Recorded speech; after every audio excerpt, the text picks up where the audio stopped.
हजारी। आज जो है हम शायद उनको लाइव प्रोग्राम में आपके साथ जो है जुड़वा रहे हैं, उनसे बात करें लाइव प्रोग्राम में। अस्सलाम वालेकुम शायद लुंड, बताइएगा कि आपको जो है जराइम की दुनिया में लाने में सबसे अहम किरदार किसके हैं? वालेकुम अस्सलाम भाई। सबसे जो अहम किरदार है वो हमारा रियासत पाकिस्तान की जो पुलिस डिपार्टमेंट है उसका है। जी जी जी, उसका वजह यह है कि भाई जब कौमी तकरार होते हैं, दुश्मनदारियां होते हैं, एक दूसरे की तरफ यानी खून होते हैं, तो कानून का काम होता है दोनों तरफ की बात को सुने, अहमियत दे और दोनों तरफ की यानी एफआईआर काटे। मेरे 12 अफराद यानी 1 दर्जन लोग हलाक हो चुके हैं, दुश्मनदारियों के अंदर मर चुके हैं। आज तक मेरा एक भी आदमी का किसी थाने किसी अदालत में एफआईआर नहीं हुआ। अच्छा शायद मुझे बताइएगा कि आपका एरिया जो है डिस्ट्रिक्ट राजनपुर तहसील रुझान एक ट्राइबल एरिया है, उसमें काफी आबादी है और उसके बावजूद तरक्याती काम ना होने के बराबर है, तालीम नहीं है। बच्चे जो है वो कलम उठाने की बजाय असला उठा के फक्र महसूस कर रहे हैं। आया कि आप खुद नहीं चाहते कि आपके इलाके में तरक्याती काम ना हो, या सियासतदान खुद जानबूझ के नहीं करवा रहे?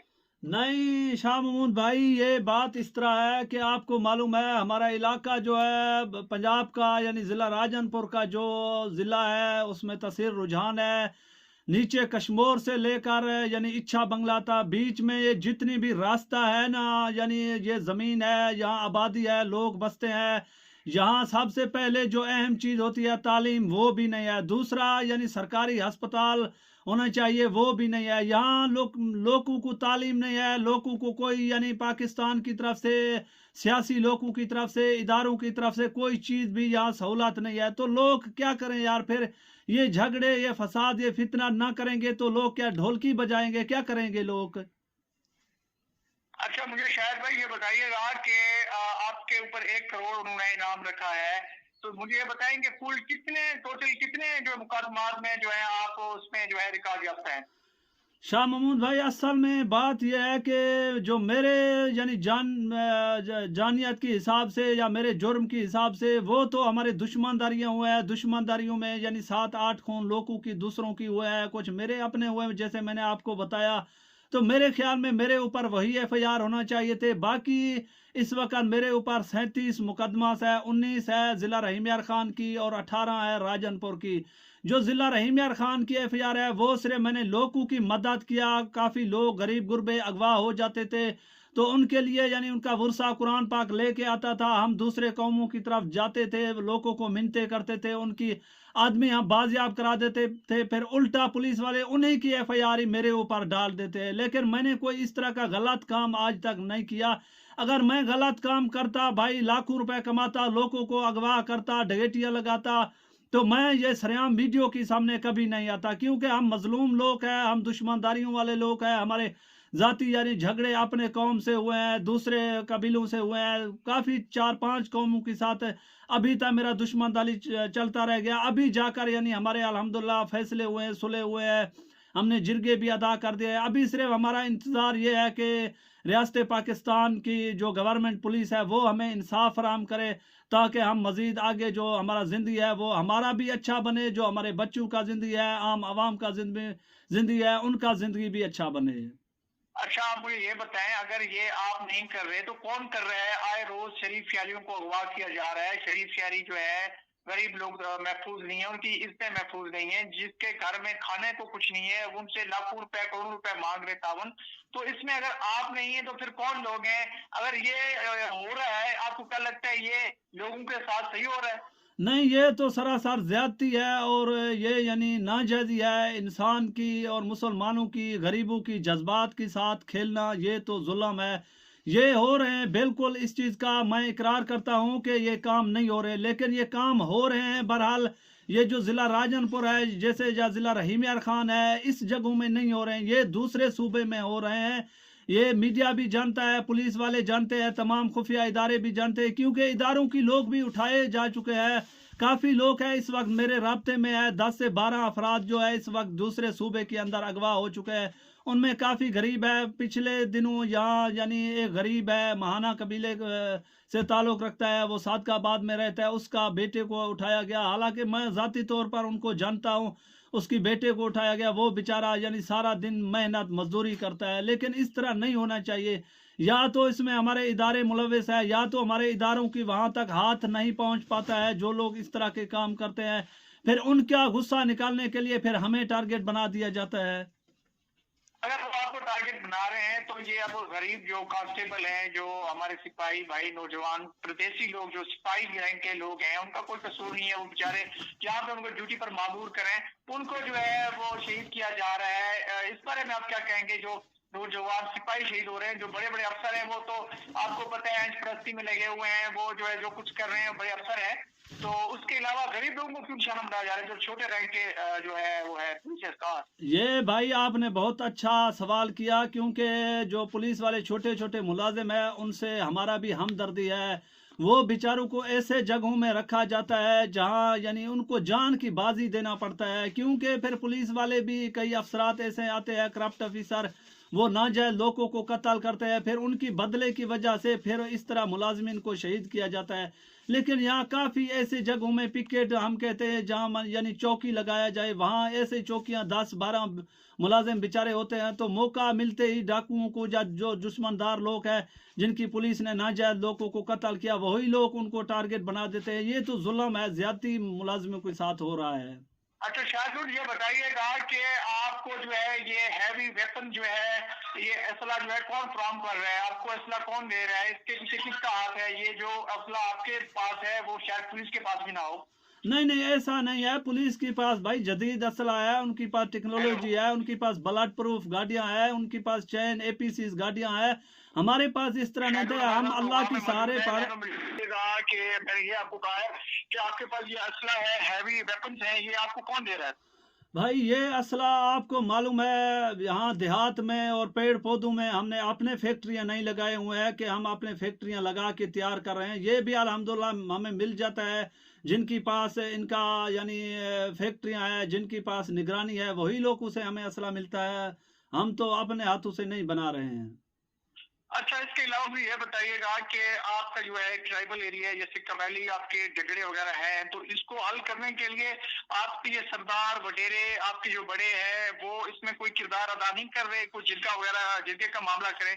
नहीं नहीं भाई, ये असल में ये है कि हमारे जो सरदार साहिबान है वो मज़ारी कबीले से ताल्लुक़ रखते हैं। जो ख़ास तौर मेरा जो कौम कबीला है, हम लुंड कौम से ताल्लुक़ रखते हैं।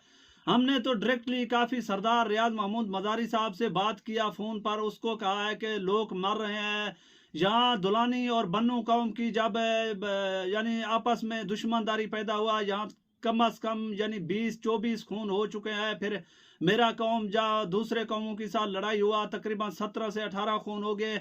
इसी तरह काफ़ी कौमों को यहाँ यानी खून इसी तरह बह रहा है। गरीब लोग मर रहे हैं असले की ताकत पर, यानी पैसे की नशे में लोग आ करके दुश्मनदारियाँ पैदा करते हैं।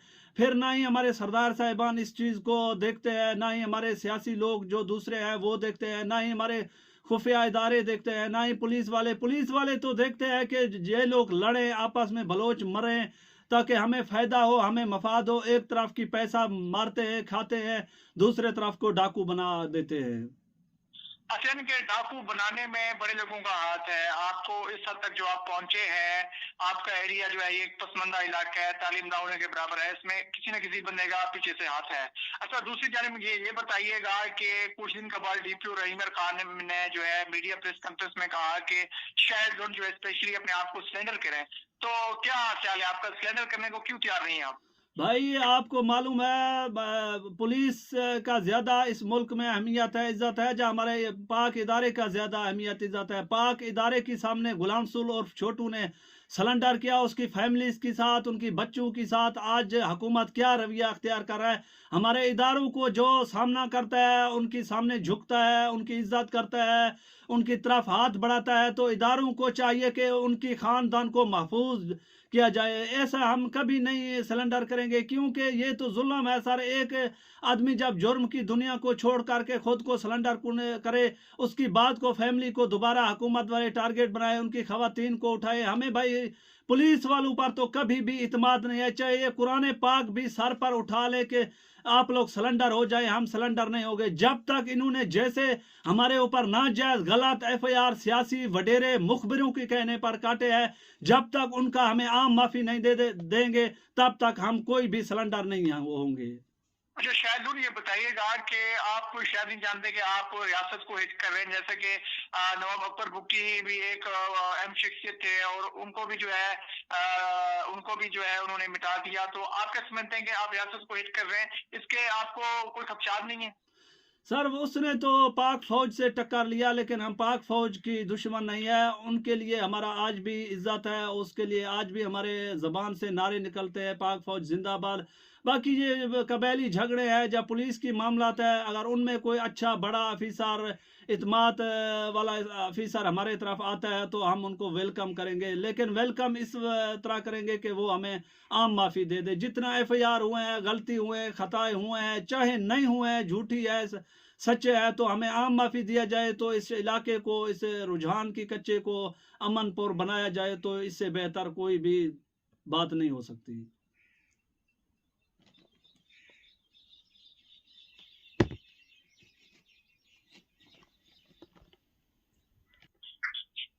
जी मुझे ये बताइएगा कि आप रियासत में रहने वाले पाकिस्तानी हैं जी, और अगर आपके मुज़ाकरात किए जाए, कामयाब मुज़ाकरात आपके हो जाए, तो इस पर आप क्या राय है? बिल्कुल, मुज़ाकरात करने के लिए तो सर हम तैयार हैं। इसमें अगर 1-1.5 साल तक हुकूमत हमारी तमाम फैसले करा दे, जो दुश्मनदारियों वाले एफआईआर है उनकी तो खुद हम राजीनामे ले लेंगे। बाकी जो पुलिस ने नाजायज अगवाहों को हमारे ऊपर काटे हैं, यानी कत्लों की एफआईआर है, पुलिस मुकाबले की एफआईआर है, वो तो जाहिर बात है जितना नुकसान हमारा हुआ उससे तो कम पुलिस वालों के नुकसान हुआ ना। अभी पिछले दिनों आपको मालूम है, एक मजारी और एक लुंड, एक पलिहार यहाँ यानी भोंकी थाने के नज़दीक से उठाए गए, वो तीनों कत्ल हुए। उनका एफआईआर उनकी वालिद के ऊपर रखा गया, फिर हमारे ऊपर रखा गया, हालांकि हम वहाँ मौजूद भी नहीं थे। हमारा नंबर का लोकेशन सब अफीसरान से हमने बात किया। पुलिस वाले जब भी एफआईआर करते हैं या कोई खबर चलाते हैं या कोई ऑपरेशन करते हैं, वो तो जुल्म करते हैं, नाजायज़ी करते हैं। तो कानून को हमें इत्मीनान देना चाहिए कि कानून किस तरफ से हमें इत्मीनान देता है कि हम कानून पर इत्मीनान करें। अच्छा, तो ये बताइएगा कि जैसा कि छोटू और गुलाम रसूल ने अपने आप को सरेंडर किया और उसके बाद जो है आम माफी का ऐलान किया गया, आप क्या चाहते हैं कि आम माफी का ऐलान किया जाए, तो आप हमेशा के लिए जराइम की दुनिया से जो है दस्तबरदार होंगे? जी ऐसा बिल्कुल है। अगर हुकूमत पाकिस्तान हमारे साथ मुज़ाकरात करे, आम माफ़ी का बात करे, अगर कहे कि मैं ये इलाके को छोड़ दूं, मेरी ज़मीनें का हुकूमत ज़िम्मा उठाए कि जहां आपकी ज़मीन आबाद होंगे, आप दूसरे शहर में चले जाए, हम जाने के लिए तैयार हैं। हम किसी तरफ से भी ना हुकूमत पर जुल्म करना चाहते हैं, ना आम आवाम पर जुल्म करना चाहते हैं। इसमें ज़ाहिर हमारे इदारों की बेइज्जती है, यानी 2, 4, 8 लोग गन उठा के जंगलों में दरपदर हो रहे हैं, जलील हो रहे हैं। एक तरफ से हमारा पुलिस डिपार्टमेंट जलील हो रहा है। इसमें हुकूमत को, अच्छे अफीसरान को अपना गिला शिकवा दिखाई नहीं देता है कि कुछ चंद मुट्ठी भर लोगों की हुकूमत टक्कर लेके बैठा हुआ है। कभी 11 अरब की, कभी 90 अरब की, कभी कोई करोड़ों की ऑपरेशन होता है, उसमें फिर बेगुनाह काफ़ी लोग मारे जाते हैं। तो इसमें हुकूमत को क्या मिलता है? अपने मुल्क की, अपने ही लोगों को, अपने मुसलमान भाइयों को मार के हुकूमत को इंसाफ मिलता है, हुकूमत को सुकून मिलता है। मेरे ख्याल में हमारे इदारे जो है मुसलमान को खून की प्यासे बन चुके हैं। जब तक उनको निहक ना जाए, लोगों की खून ना मिले, तब तक उनको सुकून चैन नहीं आती है। अच्छा शायद ये बताइएगा कि जंगल में मंगल है आपके एरिया में, जो है आप इस जंगल में, इस दरिया के अंदर जो है, इस ट्राइबल एरिया में रह के कैसे जिंदगी गुजार रहे हैं और क्या महसूस कर रहे हैं? आपके बच्चे, चलो आप जो ये टाइम पास करें, उसके बाद आपकी आने वाली नस्लें जो है वो कैसे गुजर बसर करेंगे? भाई वो भी हमारी तरह बने, क्योंकि जब हमें इंसाफ नहीं मिल रहा है तो उनको भी इंसाफ नहीं मिलेगा। क्योंकि जब बड़ा ऑपरेशन कोई भी इसी तरह का ऊपर से आएगा, ये छोटे छोटे मासूम बच्चे हैं, तो ये भी कहीं या तो ऑपरेशनों की जब्त में मारे जाएंगे, अगर मारे नहीं गए बच गए तो वो हमारे तरह बनेंगे, क्योंकि उनकी चाचू भाई भतीजे सब गन उठाए हुए थे। वो देखते हैं जब इनको इंसाफ मिलेगा, कलम मिलेगा, किताबें मिलेंगे, तालीम मिलेगा, तो जाहिर सी बात है वो उस रास्ते पर चलेंगे। और इनको नहीं मिलेंगे तो जाहिर बात है ये हमारे तरह बनेंगे। कि आप ये चाहते हैं कि आपके बच्चे जो है उनको मजबूरन गन उठाने पर मजबूर किया जा रहा है। अगर वो तालीम जो है वहाँ पर आम किया जाए, तरक्याती काम हो, एजुकेशन को आम किया जाए, आपके बच्चे पढ़ लिख कर जो है अपने मुल्क को, कौम का नाम रोशन कर सकें, यानी कि वो आप कहते हैं कि वो इस जिंदगी से हट के जो है तालीमी दुनिया में आके अपनी जिंदगी को बसर कर सकें। इंशाल्लाह ऐसा होगा भाई, इदारों ने चाहा, अगर आप सहाफ़ी भाइयों ने हमारा साथ दिया तो इंशाल्लाह आने वाले दिनों में आप देखोगे इस तरह होगा। क्योंकि 32 साल से यहाँ इलाका मकीन तंग है, परेशान है। आम आवाम भी इनकी वजह से परेशान है, क्योंकि लोगों की दुश्मनदारियाँ हैं। आम आवाम हो या कोई ठेकेदार हो या कोई व्यापारी हो, किसी तरह भी यहाँ कोई आने को तैयार नहीं है। तो पुलिस वालों ने खामखा इस इलाके को बदनाम किया हुआ है। हम तो चाहते हैं सहाफ़ी आए, मीडिया वाले आए, इदारे वाले लोग आए, हमारे से बात करें, मुज़ाकरात करें, मसलों को हल करें। क्यों मसले को हल नहीं किया जा सकता? क्यों हमारे इदारे में बैठे हुए लोग खामोश है? क्या उनको ये बात दिखाई नहीं दे रहा है? हम क्यों चीख रहे हैं, चिल्ला रहे हैं कि हम इंसाफ मांग रहे हैं? ना ही हमें कोई भाई गैस चाहिए, ना ही कोई बिजली चाहिए, ना ही कोई सोलर चाहिए, हमें कोई चीज़ नहीं चाहिए। हमें इंसाफ चाहिए, और दूसरा हमें जो है बच्चों के लिए तालीम चाहिए। सिर्फ मेरे बच्चों के लिए ना, यहाँ काफ़ी कौमें हैं, तमाम लोगों के लिए स्कूल सरकारी होने चाहिए, और दूसरे नंबर पर सबको इंसाफ मिलना चाहिए। जी, शायद लोग आपको माशाल्लाह पूरी दुनिया में देख रहे हैं और लाइव प्रोग्राम में देख रहे हैं, और आपका कोई ऐसा सवाल जो रह गया हो उसके लिए आप अगर बात करना चाहते हैं तो हम लाइव प्रोग्राम में तमाम पाकिस्तानी हमारे जो है उनको दिखाना चाहते हैं कि आपका कोई और सवाल है। जी, मेरा आखिरी ये सवाल है कि मुझे कोई भी अपने ज़िंदगी का, जब मेरे लोग मर गए हैं, मुझे कोई अफसोस नहीं है, क्योंकि ज़िंदगी और मौत अल्लाह के हाथ में है। हम खौफज़दा नहीं है मौत से, ना ही अपने इदारों से खौफज़दा है, क्योंकि मरना तो एक दिन लाजमी है। पर इस चीज़ का हमें बहुत अफसोस है कि यहाँ काफ़ी लोग हैं जिनको मैं ज़ाती तौर पर जानता हूँ, जिनकी कोई जुर्म नहीं है, बिला वजह हमारे इदारे में बैठे हुए लोग ऐसे चोद उनको टारगेट बना रहे हैं, उनको उठा रहे हैं, उनके ऊपर FIR काट रहे हैं। उनकी बच्चों को तालीम नहीं, मेरे बच्चों को तालीम नहीं, और कौमों को, सिर्फ मेरा लुंड कौम नहीं है, यहाँ काफ़ी कौम है, उमरानी है, मुधवानी है, बंगियानी है, लठानी है, सखानी है, यानी काफ़ी इस तरह कौम है। मैं किस किस का नाम गिनूँ? यहाँ सब लोग इस चीज़ का मुंतज़िर है, जा तो उनको इंसाफ मिले, अगर इंसाफ नहीं मिलता है तो उनको, उनकी बच्चों के लिए कम से कम स्कूल मिलने चाहिए। बहुत शुक्रिया शाहिद लुंड, इस वक्त हमारे साथ मौजूद है पाकिस्तान मजलूम की आवाज प्रोग्राम में शाहिद लुंड जो है लुंड गैंग के सरबरा है। शाहिद लुंड, बहुत शुक्रिया, आपने आज हमारा प्रोग्राम ज्वाइन किया। तो इंशाल्लाह नेक्स्ट प्रोग्राम में मिलेंगे। अल्लाह हाफिज। पाकिस्तान जिंदाबाद, पाक फौज पैंदाबाद।